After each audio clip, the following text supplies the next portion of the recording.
It is rare to find so much industry expertise all in one spot, right at your fingertips. The world of public adjusting and insurance claims can be a scary one. This changes now. That's why we built this podcast for you, where all the industry experts converge. Let us be your guide to education and personal growth. You're listening to Because Experience Matters, the show for public adjusters who want to up their game. Hosted by the 2021 Public Adjuster of the Year, Jack Hanks. How much money are you leaving on the table by not knowing all the approaches you can take to maximize the payouts to the insured and profits for your business? On this show, you will discover untapped strategies to become an unstoppable public adjuster and an effective advocate for your clients. In every episode, Jack brings on all the industry big dogs, including leading roofers, contractors, lawyers, accountants, and marketers. You'll access the insider scoop, real case studies, real obstacles, and actionable winning solutions. Let's jump in so that you can stop working hard and start working smart.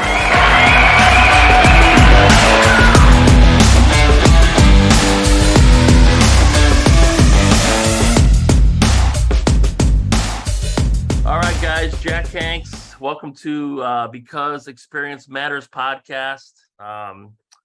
Another really cool episode, man. I am very, this business has been phenomenally awesome to me personally. I've actually got to be very good friends with a lot of really cool people the last few years. And probably the coolest is my man, John Wood here. John, welcome to the podcast, guys. Thank you, Jack. It's great to be on. So I always kid you when I see you that, and when I introduce you on our trainings, which you guys have always been a part of, that you're the world's smartest man.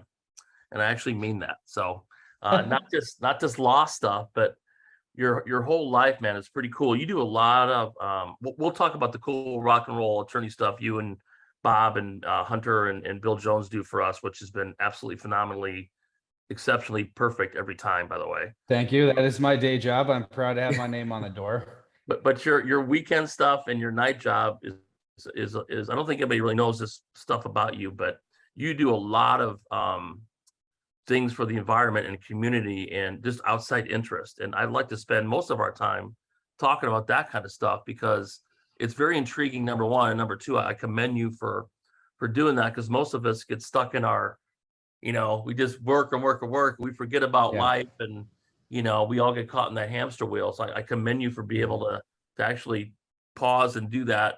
Number one, for the best interest of the world, not just insurance claims. It's kind of neat. So can you kind of talk about the AI stuff and then your other interest? I mean, it's amazing what you're doing, dude.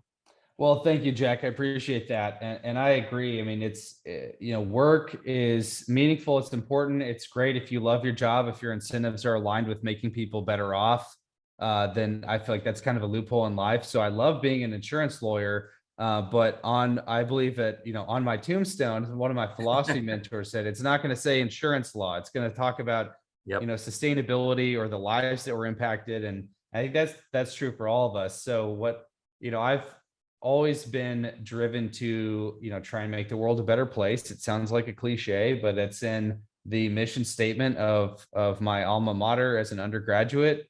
It's about, being a responsible global citizen and an ethical leader. That was my training at Texas Christian University, and I was an English and philosophy major there. So I studied the humanities, I studied theories of morality and ethics and human nature, and that was intriguing to me. And when I went to law school at NYU, it was a private school in the public service. That's also in their mission. So I went there among all the law schools that I was accepted to because of their pro bono and public interest and public policy orientation. And I studied environmental law was my real focus, but also tort law. I took tort law with the professor that wrote the torts case book that every lawyer in the country uses. And I'm now a tort lawyer. So, is a good classic legal education, but I took a lot of classes focused on public policy and the constitutional order, because the bigger picture always mattered to me. And I was an environmental advocate coming right out of law school. I worked for the Natural Resources Defense Council. I worked for the Institute for Policy Integrity, a think tank founded by the dean of NYU Law. So it's always my orientation. It was kind of a homecoming I mean, I wouldn't say prodigal son because, that wasn't that rebellious, but it was kind of a homecoming when I returned to Texas, sat for the Texas bar, started working in insurance litigation after working with my dad's PA firm as a younger man. So, I like that I can continue to practice the trade of law and to become a better lawyer every day and representing clients and educating them on the legal process. That's immensely satisfying. But as you said, I have a significant amount of my practice is dedicated to pro bono. Right. That doesn't necessarily mean free. It means for the public good. So working on causes that otherwise are not getting adequate representation. And so I started a nonprofit, Econautics. It's a 501c3 dedicated to promoting sustainable private sector solutions to social, economic, and environmental challenges. We'll talk about what Econautics is doing. And I've already also started a company called the humachine. It's meant to provide corporate advice on how to ethically integrate artificial intelligence in your business strategy. Because there's lots of unethical ways to do it, but there's also a way to use artificial intelligence that actually makes us more virtuous and better humans instead of dehumanizing our process. So that's great. So there's a lot of big words in that. Hopefully our audience understands those. No, I'm kidding, dude. Can you talk about let's talk about the AI stuff, man. That's sure. intriguing and scary all at the same time. You know what I mean? I think that's kind of the road you're taking, right? So let me say this. A lot of people talk about AI as an existential threat. They look at the Terminator movies and you've got this robot that's programmed and it goes into kill mode. And that's certainly an issue. And there's lots of ethicists and philosophers and AI scholars talking about the control problem, which is where you get an artificial intelligence that is more intelligent than humans in every qualitative dimension, processing speed and the ability to analyze data. And you couple that with the fact that we live in a surveillance economy where everyone's data is out there. So you start plugging in that data into an AI that can actually parse all that information. You can predict, explain, and control us. And if the AI is so wise in its intelligence, it realizes that it would be better off, or humans would be better off being depopulated, and it's in control of our systems, then that's a serious risk. But I think that the risk of AI is actually much more banal. It is that not that AI would be so intelligent that it would destroy us. It's that AI would be so unintelligent, but we would put all of our critical infrastructure under its control, and that it would inadvertently shut the electricity off or do something that would not be useful for human interests. And so that's the issue now, is that we've got a lot of hype out there hyping the powers of AI. And Elon Musk is even claiming that we're going to have artificial general intelligence in 5 years. And I don't think that's going to happen. People have been talking about artificial general intelligence, which is like human level intelligence in a system. We've been talking about that for over 50 years. Right. And every year it seems that the goalpost moves a little bit further back. And that's one of the claims in the book, the humachine. So if you're interested in my thoughts on this, you can look up the humachine. It's a portmanteau between human and machine. We just combine those.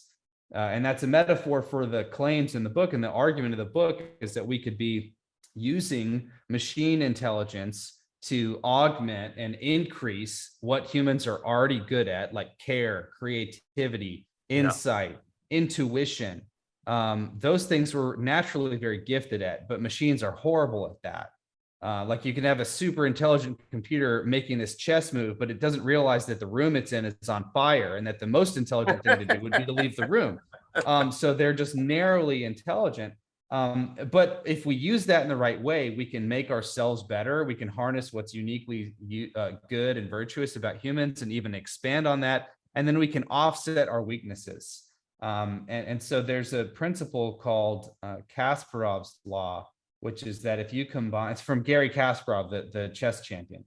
Okay. That if you combine an ordinary human with an ordinary computer using the right process, you can achieve extraordinary results, greater than you could with a genius human or a supercomputer that weren't working together with the right process. And this claim that ordinary person and an ordinary machine combined with the right process can achieve extraordinary results was proven in the ultimate chess championship that Kasparov put together to kind of test this hypothesis. And it was actually two amateur chess players using an algorithm that knew how to identify their relative strengths. And this team of two amateurs and the software that they wrote themselves defeated grandmasters and chess playing engines, computer engines, in a tournament. So that kind of indicates that principle. Good God. So Kasparov's law is critical. That's one of the themes in our book, is that businesses should be using Kasparov's law. And this applies to you as the public adjusters, automating process, using software, using technology, but not neglecting the human touch of insight, discernment. Those are the things that computers cannot do. Picking up on context clues, reading the room in a social, intelligent way. Those are things that machines are never, I don't think they're ever going to do, not in our lifetimes. And that the competitive advantage goes to those companies that can leverage technology without losing the human touch. Man. Woo! Dude, your poor brain must be just exhausted, right? That's the coffee. I'm good. So there's Kasparov's law, which is really important, but there's also this thing called Moravec's paradox. And that goes to something I said earlier, that where machines are highly capable, humans tend to do poorly. And where machines are limited, humans tend to excel. And so we kind of offset each other. And Moravec's paradox is, in my opinion, it's just a stubborn fact about the world and software. It's not something that we can resolve this paradox by training humans to be more robotic. Right. But just kind of what our education system is doing, and turning out quants instead of exploiting what are innately human skills like care and wisdom and understanding. So, and creativity. So where machines are very good, like analyzing and doing complex computations, right? They can do it in a split second better than except the savants among us. And so instead of trying to get machines to be more human, which is a big initiative right now in robotics, it's kind of creepy. Boston Robotics designing these robots that can kickbox. Like, I'm sorry, I don't want that on the streets. No, I don't want these. no. Nobody's asking for that except maybe the military. But we don't need the machines to be more human-like, and we don't need the humans to be more machine-like. We need to be like ourselves, and we need to follow the right process, a la Kasparov's law, so that we can harness the skills of machines and the unique virtues of humans to make us better off. And that actually creates what I believe is collective intelligence that goes beyond what any individual can do, what any machine can do. But when you start nesting human and machine minds, you create a mind that's bigger than the sum total of its parts. And that is the humachine. That's what I'm suggesting. What enterprises should be trying to create, a collective organizational network intelligence that's more intelligent than any of the individual members of that company combined. And it's more intelligent than what the software would be alone. So that's our prescription to business owners and executives, is to create humachines to leverage Moravec's paradox instead of trying to solve it. That is, it's crazy, right? I mean, I saw something on the internet the other day that your cell phone has more capacity than the computers that sent the first rocket to the moon. It's just amazing. That's right. That's what, 60 years, 50 years ago. It's nothing. Yeah, it's so amazing how that's fast, It's amazing how fast technology is progressing, but also the limits of it. It's sort of compressing the size of the hardware necessary to run really complex software operations. So what would have filled up the entire room now is this big. It fits into your pocket. Isn't that crazy? But we are reaching, for a while, we've been approaching the limits of Moore's law, which is that, processing speed and the size of the microchips are kind of connected. And we've been approaching the limits of silicon chips. There's only so much you can put onto a board before it gets overheating or it's not functioning properly. But we're also approaching a breakthrough in technology that may unlock the next great leap in human achievement. And that's a substance called graphene. Now, graphene, I haven't mentioned it in any publications, but I've been researching this and following it very keenly because it is a super material. The inventors won a Nobel Prize for it. It's actually it's a graphite, like your ordinary pencil, a number 2 pencil. It's graphite that's 1 atom thick, and that makes graphene. And the researchers found this by taking Scotch tape and applying it to a piece of graphite, and they peeled it off and they looked at it under a microscope, and there was flakes of graphite 1 atom thick. And this material is super conductive, and you can build structures out of it that would be the hardest structures in the planet. And if you layer graphene flakes and then twist them, it creates a magnetic effect. So they become polarized, and you can actually create diamond tipped graphene and etch on graphene flakes, write circuitry into it. It can be self-assembling. So the applications of graphene are incredible. Optics, lenses for lasers, water salination, pulling salt out of the water, superconducting materials. You could build space elevators with this. You could wrap a lithium battery in graphene and increase its charging speed and the battery life. So, this is a substance that's still in the lab now, but it could change our world because the surface of every object could be programmable. Right. And so it's hard to imagine, what tech will look like when, what used to be the size of a building now fits into a phone. Imagine what we can do when it fits onto a layer of graphite that's 1 atom thick. And, but that doesn't really apply to real world applications right now. It's still kind of in a lab. We're finding out how to commercialize this, but to apply the humachine concept to claims adjusting, let's tie it back in, right? Let's do full circle. Okay. So how do we use artificial intelligence in the claims adjusting process? Well, I tell you, the insurance companies are already doing this. Okay. They are already using AI software to flag fraudulent claims. Okay. Where they see multiple claims from the same insured or on the same policy number, that can automatically get flagged suspicious. But another thing they're doing is using drones to do inspections, right? And we've all seen this. And I'm not bashing drones. They can be super useful. It's amazing what high definition video and photography can do to prove a loss. But my concern, and I spoke with the Western Conference of Attorneys General about this, about a third of the AGs in the country were there. And I let them know to be on the lookout for this because you can mistrain an algorithm. You can train it to be dumb on purpose. Well, just like the adjusters are trained to be dumb on purpose on the other side, right? So if you're trained that to not know what a real hail hit looks like, then you're never going to see hail.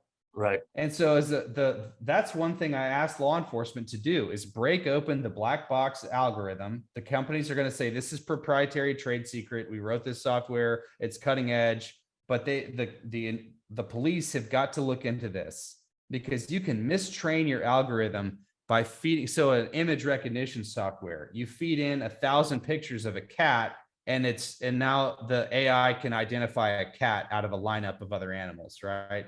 But if you feed in pictures of baseball-sized hail and say, this is what hail looks like, then anything smaller than that is going to be deemed not hail. And now the insurance company is going to say, well, we use this cutting-edge technology and 4K ultra high definition drone surveillance, and it says there was no hail up there. And what do you have to show? Well, you're just a roofer, right? You're not a sophisticated tech. And so the scales are already tipped against the policyholder. Yeah. And now we start abusing technology by mistraining algorithms in a way that only a software engineer could identify where's the mistake here.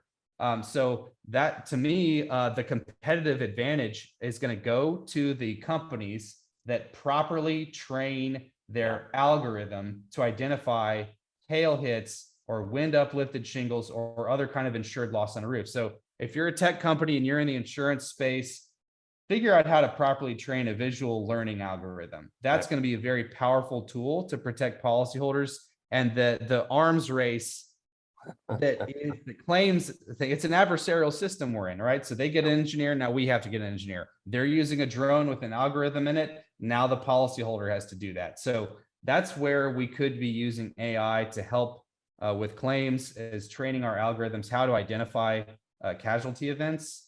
But again, there's nothing like the human touch. Yeah, I mean, There's nothing like getting up on that roof, lifting the shingle for yourself, looking at it, taking direct evidence of it. So, I don't want to suggest that the tech is necessary, but if we are going to be competing in that dimension, that's how we can imbue ethics and wholesome values into this technology that protects consumers. It's funny you mentioned that, because my team just got connected with RoofHawk AI, and we're going to start kind of bringing that into our operations, right? But we're one of the first people in that space.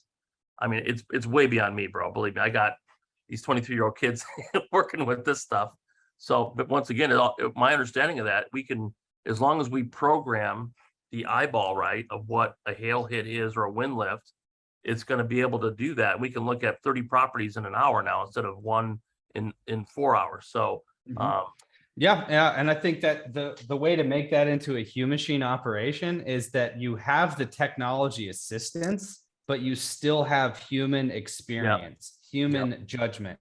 The human eyeball is the most sophisticated information processing system in the known universe. Okay, that's true. Its ability to process information and to interpret it is better than any technology that exists. And at the end of the day, there's no substitute to direct physical observation and empirical evidence. So that's exciting, though. There's a lot of applications in our industry for this. So, I mean, look, my concern with AI, it's obviously initially motivated by those existential risks, but I'm actually very optimistic about the effect that artificial intelligence will have on humanity. And look, there's plenty of issues. So if you're an ethicist or a tech ethicist watching this, don't think I've forgotten about the various ethical concerns with how we're programming and biasing these algorithms. I'm very keen on that. But to be optimistic for a moment here, the advent of artificial intelligence in society will be more transformational than the invention of the printing press. Sure. Okay. The printing press allowed us to take ideas and distribute them across the world. Right. Texts, arguments, political, theological, scientific information, we're able to convey that, preserve it in time, and convey it across space. What artificial intelligence would do is to distribute and decentralize intelligence itself, the ability to make logical inferences based on data. And so not just giving you an idea, but to give you a complete thought to actually be able to interpret this. And so if one person can write software that figures out how to decipher something that nobody understood before, we can now share that software through open source licensing with anyone in the world. And that would, I think, greatly increase the total amount of intelligence in the world.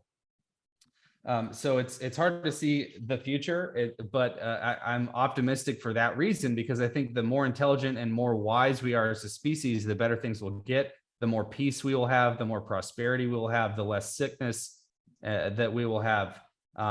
But that said, there are a ton of artificial intelligence startups that cropped up during the pandemic, and they're like, oh, we're going to use AI to figure out where COVID is going and how it's spreading and how we can stop it. And none of them helped. Yeah. Okay. I don't know of a single example where an AI application helped with our response to COVID-19.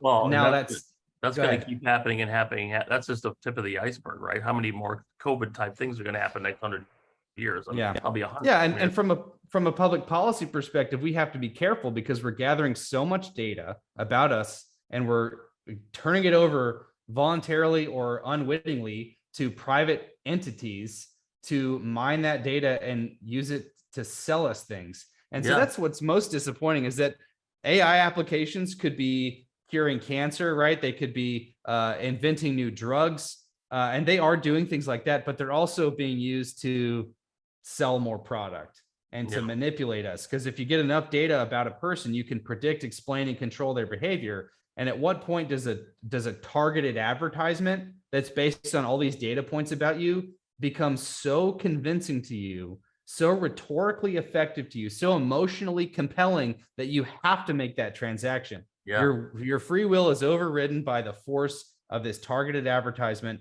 and now it becomes straight up manipulation. And so where do we draw the line between fair game and micro targeting ads? And this was raised during the 2016 elections, the presidential election cycle, when we had Facebook running a bunch of micro targeted ads. They were selling their user data to political campaigns, and they were using that to target voters, and they knew enough about their likes and preferences that they could trigger them. And that's where public policy has really fallen behind the advances in the technology. So there's a lot of room for improvement there. I feel like AI is at its infancy, even though it's been a term for over 50 years. But it's something that poses a lot of risks and has a lot of opportunities, and so it's worth exploring.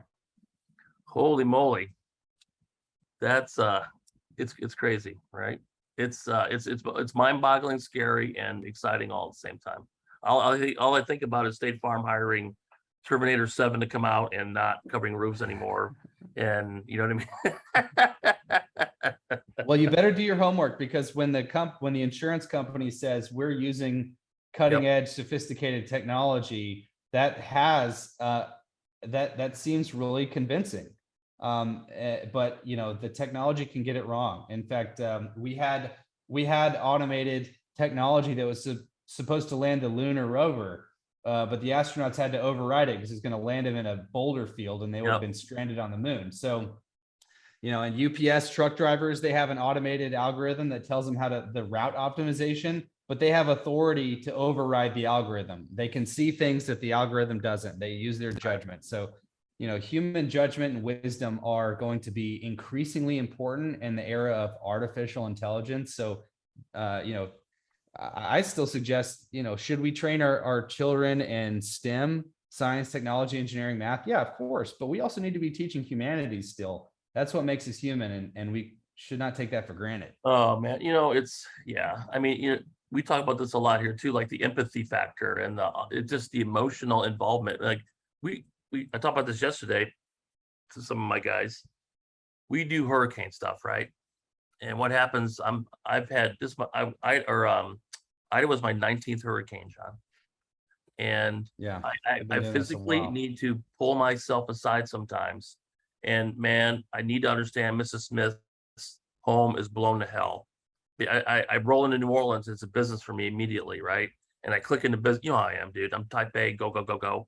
And I physically got to pause sometimes to take a deep breath to understand the plight of these poor people and businesses that their lives are upside down. I mean, we see it every day. And I think as a community, when I say community, like the roofers, the adjusters, the attorneys, the restoration guys, I would like to, I don't know how to fix this, but I would love to have us have a little forum where we just realign our perspective sometimes, because man, I get calls and I'm sure you guys do as well, from clients daily on stuff. And we get aggravated with them because they're bugging the hell out of us, but yet they're living in a motel 43 miles from their home, and it's 8 months later and they have $11,000. They need $180,000. So we got to do a better. I'm going to take a little soapbox. My next little thing is try to get us more empathy to our clients. And then I'm not the greatest at it, right? I'm not. You become numb. And I think as an industry, that's a whole. I wish we could find a way to do better, all of us, because I can't imagine going home today and my home roof is blown off and there's water dripping everywhere and all my photos and my kids' stuff, and it's just gone.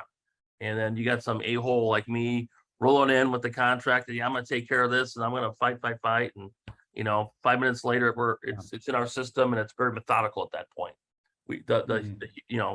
It sucks. The human touch is everything. Yeah, I think that's a really good point. I agree. It was something that we could all cultivate more empathy, because our insurance industry is activated on the policyholder side. It's only activated when there's a casualty event.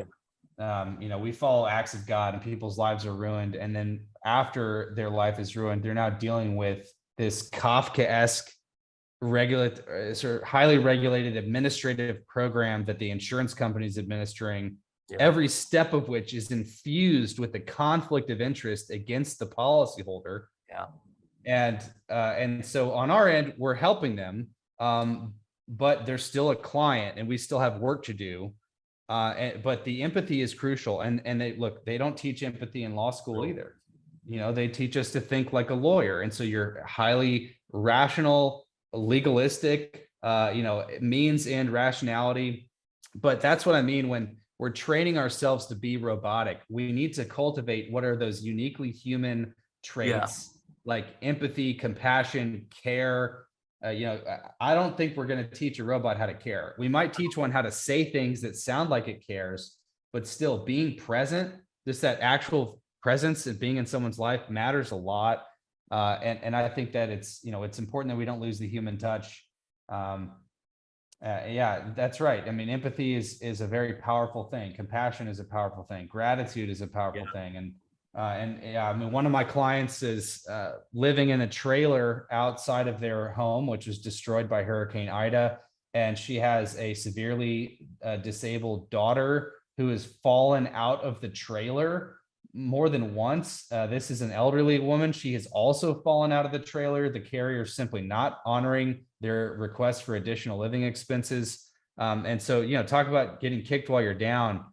These people need help. They need compassion, not just a claims handler, although that's, there's only so much we can do. And that's the best thing you can do, is to try and get them made whole again, and get them back into their homes. But along the way, I mean, we can express gratitude for what we have and the lives that we're able to live while we're helping people, and also be empathetic with them. And so, yeah, there's a lot of good causes, if you're watching this show, that you can contribute to. There's storm disaster survivors and relief aid that you can contribute to. You can reach out to Doug Quinn there if you want to help protect policyholders from carrier side fraud. You could join the APA, American Policyholder Association. If you want to help the adjusting profession and empower public adjusters to help consumers, you can join the AAA, American Adjuster Association. So there's a lot of ways to get involved locally and in the wake of a disaster to help people, and that's important. We don't lose the human touch in this. Yeah, it's a lot, dude. I constantly got to grab myself just to take a deep breath and understand that it's 5:30 at night and Mrs. Smith's calling me because she's upset. I need to answer the phone even though I'm at dinner with my family. And then you're jeopardizing your family. There's the thing called compassion fatigue. It's something that affects social workers, because they're usually called in for people that are in a really bad place, and they're dealing with that day in and day out. So, you got to protect your own mental health, especially when you're in a disaster area a lot, because we are not robots. We are people, and we can all have our own version of post-traumatic stress. And so, yeah, I got to take care of yourself and recognize we're humans too. And we need to get a break and to recharge and to focus on what matters outside of work. And I mean, look, that's a natural segue back into sustainability, because you're helping people, right? And that's become a really important focal point for me. I mean, it started back in 2013. I'd done work with a lot of different nonprofit organizations, and I decided to start my own. Worked on a green business textbook, because that was this epiphany I had, was that to solve a lot of these systemic issues, it wasn't enough to pass a law.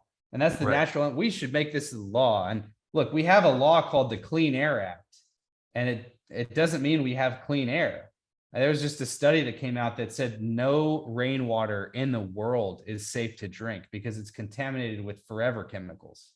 And that's horrible. It's like, if we can't, when you think about it.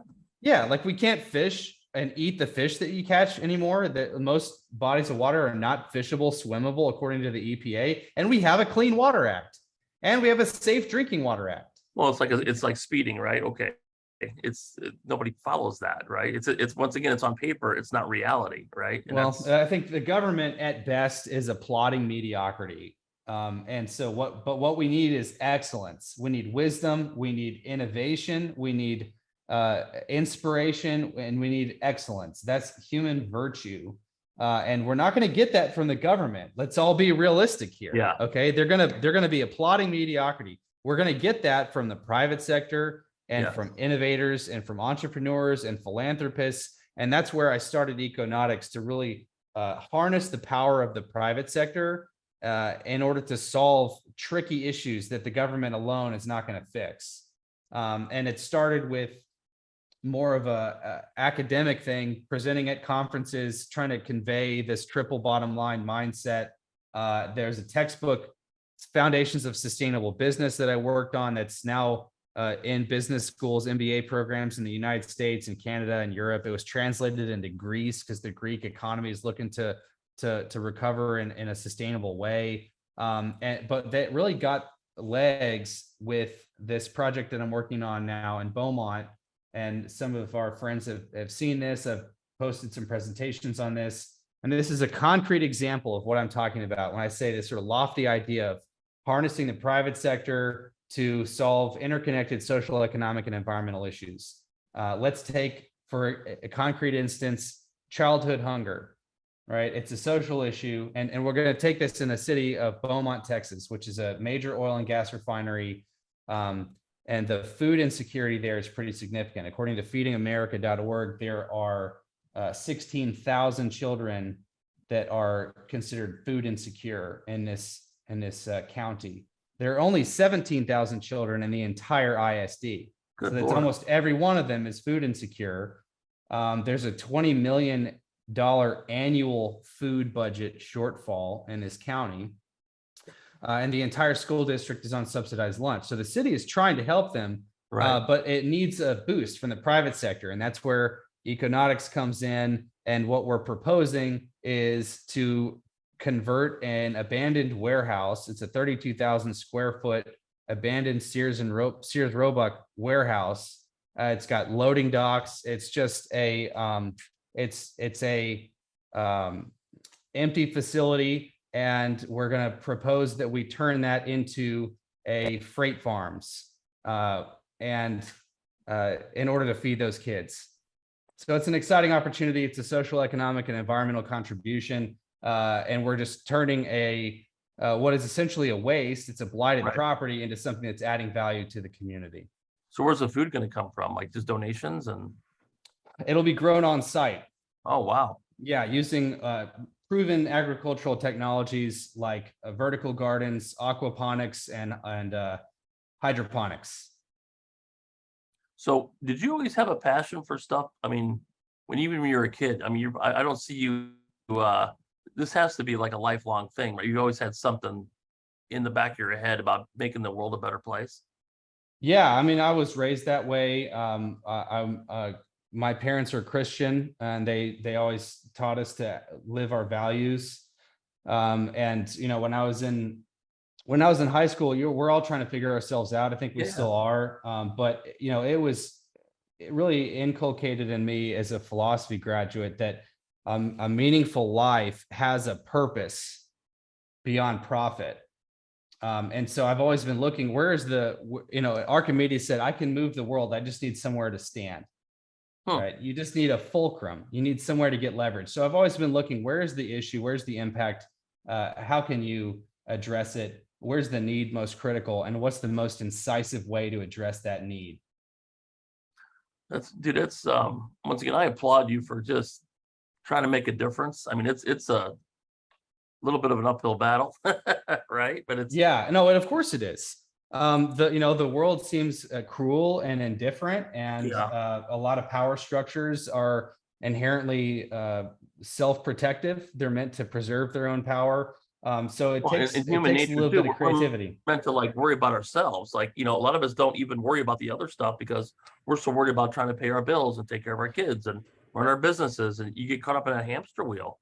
And well, that's where the concept of sustainability really gets its legs. It's enlightened self-interest. Right. Okay. And I know enough about human nature not to ask anyone, just do something out of the kindness of your heart.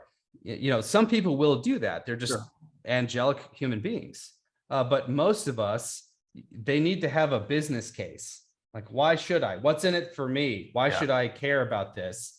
And so with respect to feeding children, that's the future of our civilization. And if you're not feeding them or you're not educating them properly, it's going to end well for humanity. So there's a reason for that. With the sustainable business concept, the answer is, look, waste is by definition inefficient. So if you really want to be more efficient, find a way to reduce waste out of your process. It has the added benefit of being good for the environment, but it's actually good for your financial bottom line. So I think enlightened self-interest is the way to couch these arguments. Man, dude, that's, I mean, unbelievable, man. I mean, I'm thanking you for the entire world, all the stuff you're doing. And it's amazing. Once again, so much credit goes to you for stuff like this, because 99.9999% of us don't have, number one, the deep thinking, the energy, the time, or the desire to want to do any of that. And it as a human being, it sucks. I mean, it just, because eventually. Well, here's the thing, Jack. None of us have the time. I don't have the time either, but I can do all things through Christ who strengthens me. And if you really have faith, you will find the time. If you really care about something, you will make the time. And if you put the big rocks in the jar first, I think you'll realize that we can actually do quite a lot more than you think. So I would just challenge everyone to sit back and think, what do you want on your tombstone? What is it that you're doing? And I'm not telling anyone not to stay in the insurance industry. By all means, like, this is a great industry to be in. And you don't need to have a pro bono project on the side, but I guarantee you that if you donate and volunteer your time, your life is going to be more meaningful. In fact, there's a longitudinal study done, which is the most valid type of empirical research. They followed a cohort of people for like decades, and they surveyed them periodically, and they found out what is it that drives happiness. And the single most powerful predictor of happiness in one's life, controlled for all the variables, social, economic, all these other variables about this cohort of people. The one thing that predicted happiness was volunteering. So find a project near you. If you can't think of one, reach out to me. I'll connect you with Economics Executive Director. We'll put you to work. So, find a way to give back beyond your day job, and it's going to make your life more meaningful. It'll make you more happy. No, dude, that's amazing, brother. I mean, this is why you're like one of my favorite people ever. It's well, thank you, Jack. It's nice to hear that. You take things to a different level, and we all get caught up in the daily crap. I mean, you and I, we talk about cases all the time. I talk to Bill about, but we don't ever talk about the stuff that really, this is deep shit, man. And someday the shit's going to end, and my grandchildren, your grandchildren, or great grandchildren are going to have a shit even more, dude. It's shitty now. I mean, it's the last couple of years. I mean, I'm 56, bro, and dude, you couldn't write a book, could you, on the shit that's going on? It's insanity. Yeah, global pandemics, drought, famine. I mean, there's a war in the breadbasket of Europe right now. There could be significant disruptions to our way of life, and that's that's why I'm really keen on pursuing sustainable homesteading and permaculture and regenerative agriculture. We've got to decentralize food production, and I would encourage everyone to either start growing food yourself or support a community supported agriculture. If you don't have access to land, get with your neighbors and find a church empty lot that you could cultivate. Do something, because I think food security is a growing issue, and our agricultural food supply is it's monolithic. I mean, you have thousands of acres all growing one crop that's being fed to cows in another country, and so we don't have a very robust or resilient food supply in the wealthiest nation on earth, and that's an existential threat. So there's a lot of things that we could be doing to make disadvantaged people better off, and in the process, we'd be making ourselves better off. We'd be making our society more resilient, and we'd be making our own lives more fulfilling. Sure. No, if you'd have told me on my 55th birthday, there would be restaurants open, and there's no baby formula, and gas is $6 a gallon. I mean, like, you could in my both my kids, they weren't in school for the last year and a half at U of A. They were online, so they lost all that personal. And I think the part of the pandemic that I'm most concerned about is that loss of personal stuff, right? Going to class, seeing your peers. I think the divorce rates and the alcoholism and the drug abuse and just the social discord is going to last generations upon generations upon generations. We're never really going to know how bad that was, man. And Yeah. it's scary and crappy all at the same time. I feel bad for these kids because you and I mean, we had a great time in college and we have to do all the cool stuff, and they didn't go to a football game or a basketball game or, Yeah, you know what no, I mean? exactly. It's Yeah. really sad, and a lot of people that were involved in starting a restaurant, touring with a band, their dreams are just shattered, and in a lot of ways, the government response was worse than the virus itself. And this is my concern: is that the virus wasn't the worst that you could imagine. We're melting permafrost in the Arctic right now. That's going to unleash viruses that have been extinct for millions of years. Yeah. So who knows what that's going to come. And I'm concerned about compliance fatigue. We got a whole country that's been told, do this, do that, and it still didn't defeat the virus. And so now if something worse comes along, it's going to be a lot of difficulties getting people get to comply. Wear a mask on an airplane, right? Yeah, exactly. Yeah. All right. So look, we could end this on an optimistic note. I think. Well, I want to talk a little about your law firm. Yeah. So number one, you guys, I mean, you guys know I use you guys, and I use Chip, and I use Stephen Bush and Zach and a few others. And I can tell you to all the people listening out there, your team has never not won a claim for us in a case. And it's been unbelievable. You guys are just, what I like about you guys, you're just good people. Like Bob Green is one of my, I could listen to that man talk for days. He just is a good old dude that knows his stuff, and he gives a damn, and he's smart. Hunter Klein is, dude, that guy is genius level attorney, right? And Bill, who handles a lot of our stuff, is just a grinder, and he's just got such a great attitude, and he's never in a bad mood, and he gets shit done. And I can't say. That's why I made a managing partner. Yeah, dude, he's just that guy. He's just that guy. Hunter is extremely sharp, presents probably one of the most shrewd insurance lawyers I've ever met. Bill is very practical. He knows how to get this done. He's settled thousands of claims.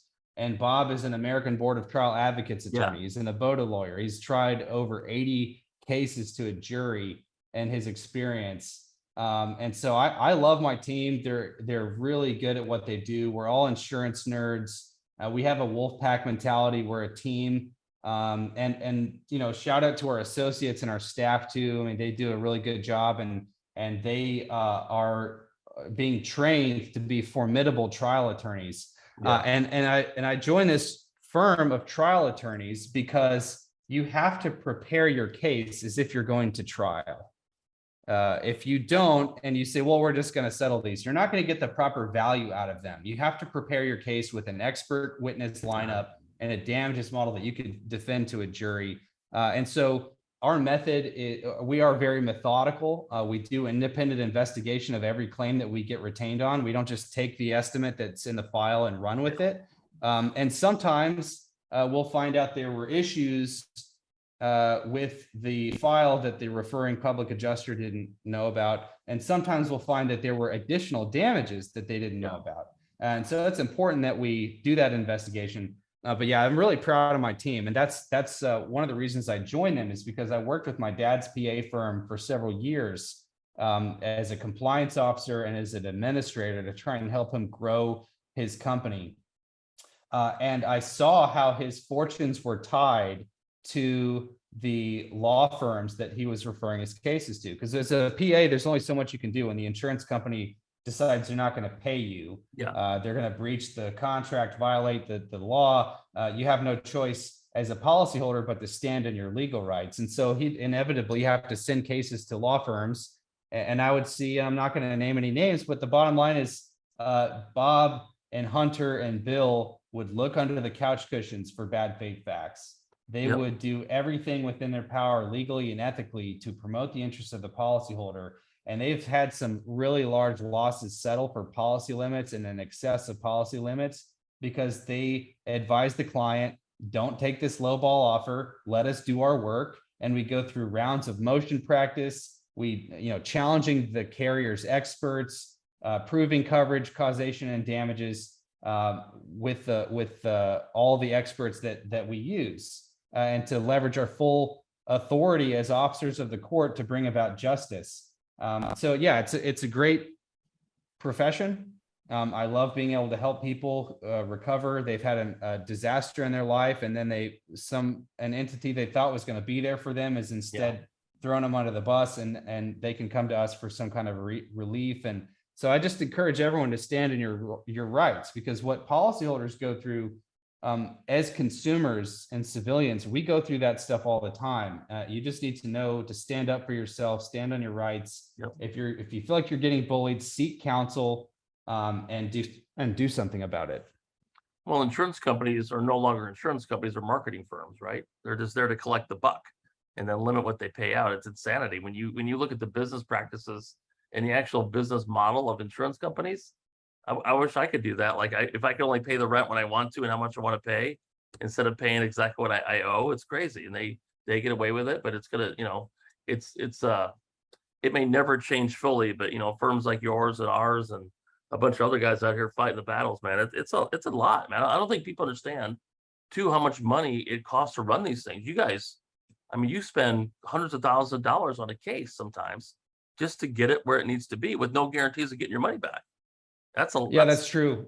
That's why we do an underwriting. When we get brought a case, we'll review it. We don't just sign it up. You can't just go to an online form and hire us on the internet. We actually have lawyers reviewing the file and doing a proper underwriting, because we're taking professional responsibility for that case and for that client. And we want to know that we can actually help them before we get signed up. And we're not going to take a fee on something if we didn't help that person and bring additional money into their settlement. And so that's crucial, because there's malpractice risk. No good deed goes unpunished. And you could try and help somebody and without doing a proper underwriting and sign up to be their lawyer, and it turns out the statute of limitations runs the next day, and now that claim died on our watch and we're liable for it. So it's a little bit of there is some self-interest there, but that's what makes it practicing law. Is you've got to be careful. You have to apply a great deal of care and attention to details. And in one way, that's what separates the layperson from the attorney, is that we're reading the footnotes. Right. We're actually reading the end notes. We're reading the fine print when everyone else is just reading the section headings. Yep. No, it's a lot, man. I mean, like I said, you guys have been great for us, and we've been friends for a long time now, and I enjoy you guys. And when I give a case over, I know Bill calls me, we go through it, and it's never a problem. It's phenomenal. I so appreciate everything you've done for us, and my whole team. They love working with you guys, man. It's been great. So good to hear it. Hang on. Oh. There you go. Oh, nice. TCU, go Frogs. Go Frogs. Yeah, I love to see how the football team does under the post Gary Patterson era. We've got Sonny Dykes now, a sort of a royalty within Texas football, and he's had some pretty good recruiting hauls, some good recruits that TCU hasn't seen in years. So, the Horned Frogs have been ranked in the top 2 nationally postseason. They've been ranked really high for a tiny liberal arts school in Fort Worth. They've never had a really strong recruiting class. They've just been coached up really well. So it's going to be interesting to see how they compete when they're actually hauling in a good recruiting class and they get the benefit of those facilities and the coaching staff. Exactly. No, that's awesome. Yeah, we had a good time when we went. So final question, I asked this to all my guests. I don't want to change anything in your life, but if you can go back to a freshman John Wood at TCU, and if you had to give yourself any advice when you're 18 years old of all your experiences since then, what would be the one piece of advice that you would give a young John Wood? That's a good question, because I wouldn't, looking back on it, I wouldn't change a whole lot, but I would say it sounds really simple, but I would say work out more. Lift weights, get as strong as physically possible. You will never regret being as strong as physically possible, like as strong as your frame can carry. And I'm doing that now. I started doing the dunk quest and trying to jump higher and things. That's really just to combat, middle age and stress. But, if I had been doing everything I was doing, but also lifting weights, that would have made my life qualitatively superior. it gets a lot worse, brother, when you I just turned 56, and man, I everything hurts now. My back, my shoulder, my neck, my knees, it's all those crawling around attics and roofs and hauling stuff out of a truck. It's all catching up with me now. But I'm in the gym literally every day, and it's a lot to keep it up, man. I'm not gonna kid you. But yeah, when I was young and strong, I never went to the gym, dude. You have a six-pack of beer, and you go to Taco Bell and you go home. Nobody cares, Yeah, so. But it's amazing. The body is a biological system, and unlike machines, we get stronger with use. Look in the natural world, all plants are like that. You put it under some stress and it bounces back stronger, unless the stress is so much that it breaks it, right? But that's the whole principle behind progressive overload and strength training. And it applies with flexibility, with anything that you practice. You push your limits and then you recover, and you push your limits again and then you recover. And if you keep doing that, you get a little bit better every day. And if you just get 1% better every day, you end the year 3 times where you were when you started any undertaking. So yeah, train. That's one thing I would do differently. All right, brother. How do people get a hold of you and your law firm if they have any questions on any of this stuff? If you've got a case you want to refer, you can send that to wood@greentriallaw.com. If you want to just general information about the firm, it's greentriallaw.com. And you can connect with me on LinkedIn, John Wood, LinkedIn, Facebook. You can reach me there, or just send me an email. Cool. John, man, thank you so much, dude. You're one of my favorite people in the industry. I look up to you. I admire you. You're awesome. You're just a really good person, man. And I wish the world had about 1,000 million more of you, but you're one of a kind, bro. You really are, man. And I value our friendship and everything. So it's awesome. I appreciate your friendship too. Thank you so much for having me on. All right, man. Once again, it's been Because Experience Matter podcast with my man, literally the smartest man in the world, John Wood.